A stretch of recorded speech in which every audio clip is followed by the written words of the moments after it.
Hei Siim siin, täna räägime teile ümardamisest, me räägime, miks ümardamine kasulik on ja siis räägin ka sellest, kuidas seda tehakse. Nii, võtame ühe näite. Võtame sinu ja et sa oled haridusminister. Kübara pähe, selline vanamoodne kübar. Nii, ja sa oled haridusminister ja nüüd tegite plaani ära, kuidas, kui palju läheb maksma üks uus koolimaja. Ja nüüd seda lähete rääkima ühele koolidirektorile. Koolidirektor on selline rõõmus neiu ja nüüd see tegelik summa on siin 7, kirjutan selle siia, 8, 8, 3, 5, 4, 8, 8 tuli, aga mis siis? Nii, ja see on eurot, siis see on 7 883 578.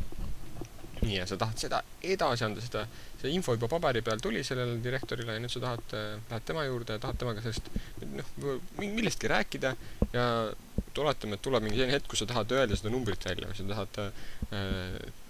tahad näidata, kui suur see arv või mitte kui suur, aga kui sa tahad näidata, mis see arv oli, tuleb vajadus sellest rääkida ennegi pärast. Ja nüüd on sul küsimärk, nagu sa täpselt ei tea, mis teha, sellepärast, et sa ei mäleta kõiki neid arve. Ja selles kohas, kirjutan siia, probleemi parandamiseks ongi välja mõeldud ümardamine sisuliselt. Ja ümardamise sisu on sisustades pead vähem meelde jätma asju, ma kirjutan seda vähem meelde jätma. Minu arust kogu see sisu on vähem meelde jätmine. Vähem meelde jätta.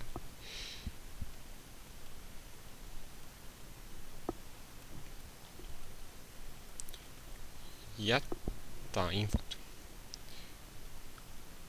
Nii. Ja kuidas sa seda nüüd teha saad?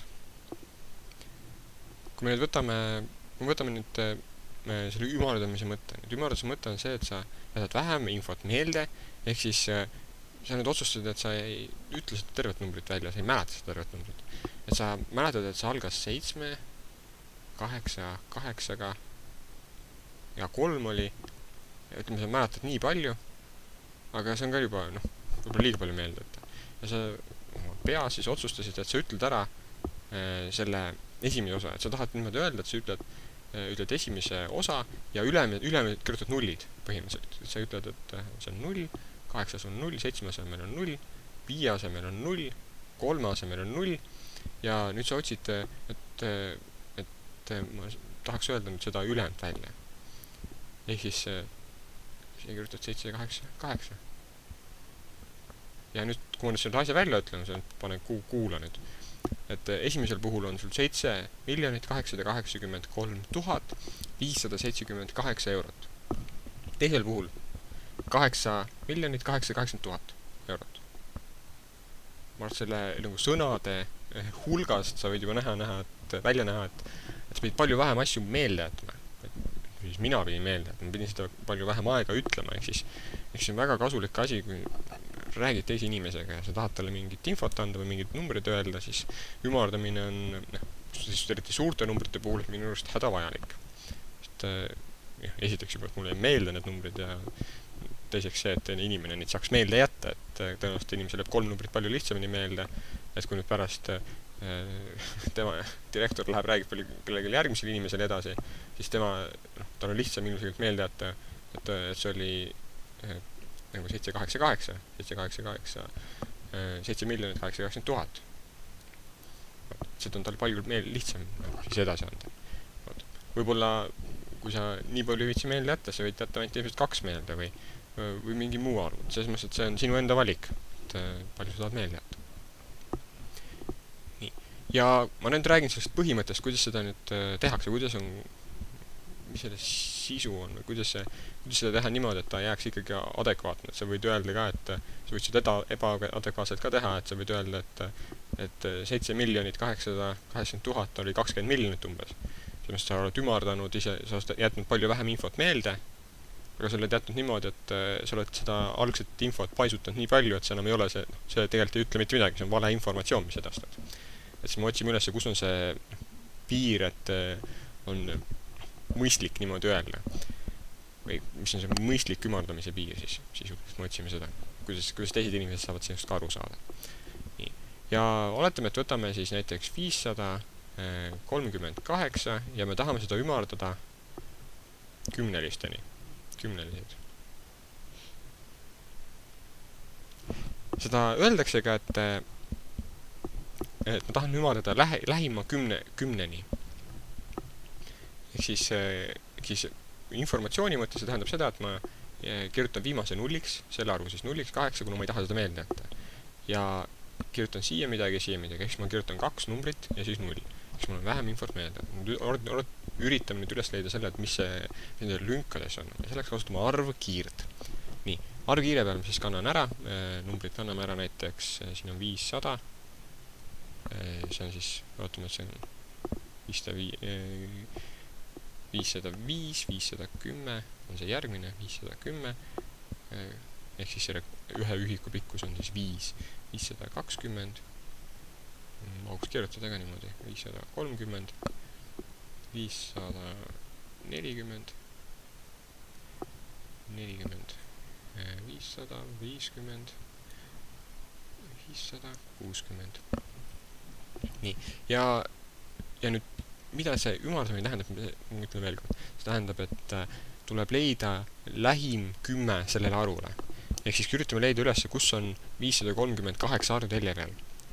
530, 535 on siin ära märgitud kriipsuga, 535 ja meil on 538. Ehk siis see on 538 on suurem kui 530, see oli siin 535, mis peab siin pool olema. Ehk siis kuskil selles kohas on meil 538. Nii, 538, nii, kui me mõõdame ära need pikkused näiteks sellest 538 siia poole ja 538-st 500, eelneva kümneliseks siis 530, see on siis kümnete vahel. Sa näed, et ilmselgelt on see lilla kriips lähemal see esimene lilla 10, mis me siin jõudsime, et 540-ni, on lähemal kui 530. Ehk siis me oleme lähima 10 leidnud. Lähim 10 on see, on 540, ehk siis 538 ja ümardada kümnelisteni on 540. Ma teen veel ühe näite, et see asi siin sul kinnistuks paremini. Võtame näiteks 553. Nii, ma tahan seda samamoodi ümardada kümnelisteni. Kümnelised. Nii, ja samamoodi siis seda arvu kirjutan nulliks kohe. Mingit teise värviga. Nii, kirjutame kohe nulliks. Kuna seda ma ei taha meelde, et ma ei taha seda infot meelde. Nii, ja nüüd ma otsin üles, et mida ma siin oli jälle 2 lünka, kuna 2 numbrit on.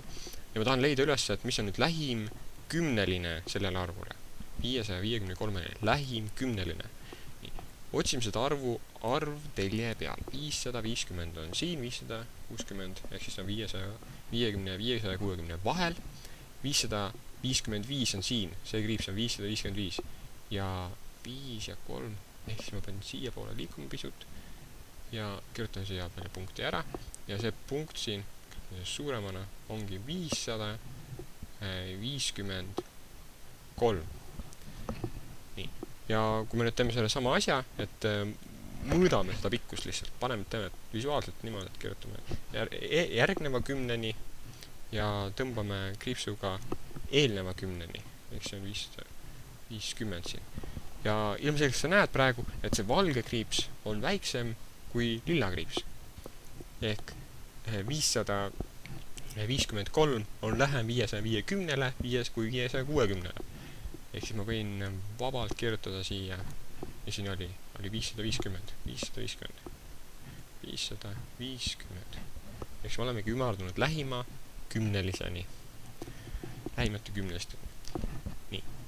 Meil on see asi juba peaaegu lõpusirgel. Võtame nüüd sellise, ma ei tea, see on erandjuht, aga võtame, kui meil on siin 515 ja me tahame seda ümardada lähimate kümnelisteni, see on nüüd selline tähelepanelik olema. Nii. Ja me tahame kümnelisteni, ehk siis me tahan selle viimase numbri, ma kirjutan kohe nulli ära, ma tahan seda mingi teise värviga. Kirjutame nulli siia ära. Nii. ehk siis siia ette tuleb 2 numbrit. Ja nüüd otsime, mis need numbrid on. Nüüd läheme üle pöördume arvterli poole ja üritame leida seda ülesse. 550, 510 on siin ja 520 on siin. 515 on täpselt nende vahel. Ehk siis ma võin kirjutada 515 siia. 515. Ehk siis ta oli täpselt nende kahe vahel. Ja kui me nüüd kirjutame tõmbame need arvuteljad pikkused siia peale, tõmbame pikkused peale siia niimoodi, see on lilla pikkus ja see on nüüd see teine pikkus. Ja kui me nüüd võrdleme neid, siis me silmaga minust ei näe ära, et kumb nendest nüüd pikem on ja kumb nendest lühem on. Ja tegelikult, kui me arvutada oskame, siis me üsna lihtsalt peaks aru saama seda, et 515 asubki täpselt nende kahe vahel. Nad on täpselt sama pikad, see lilla kriips ja valge kriips on täpselt sama pikad, seal pole vahet. Aga mida me siis nüüd teeme? Nii. Selle jaoks on nüüd suured inimesed teinud lihtsalt kokkuleppe. Siin nagu midagi muud ei ole, et see on lihtsalt üks kokkulepe. Ja see kokkulepe on, et kui nad on täpselt, kui see arv on täpselt 5, 5, 0, 0, 0, 0, ükskõik palju nulle, siis see läheb lihtsalt suuremaks. Ehk siis praegu me peame kasutama ära seda suuremaks minekut, kui nad on täpselt nende kahe vahel keskel. Ehk siis me peame minema 520 juurde. Ma kirjutan selle siia ära. Ehk siis see oli, ma ütlen veel kord, see oli lihtsalt kokkulepe. Et kui on täpselt 5 või kui täpselt keskel, siis me lähme suuremaks. Ehk siis meil oli siin 520. Et me olemegi sisuliselt ära teinud ära, kui see kasulik on ümardamine. Me oleme ära rääkinud, kuidas see nüüd täpsemalt käib. Samamoodi, kui meil oli nüüd 5 või suurem arv, 5 pluss, 5 suurem, see eelnev arv, ehk siis 10-liste koht siin praegu näites, mis me tahtsime ümardada 10-listeni, siis alati ümardame suuremaks, noole ülesse, kõrgemale, ja kui meil on 5-st väiksemad arvud, isegi mitte 5, siin oli 5 ja 5-st suuremad arvud.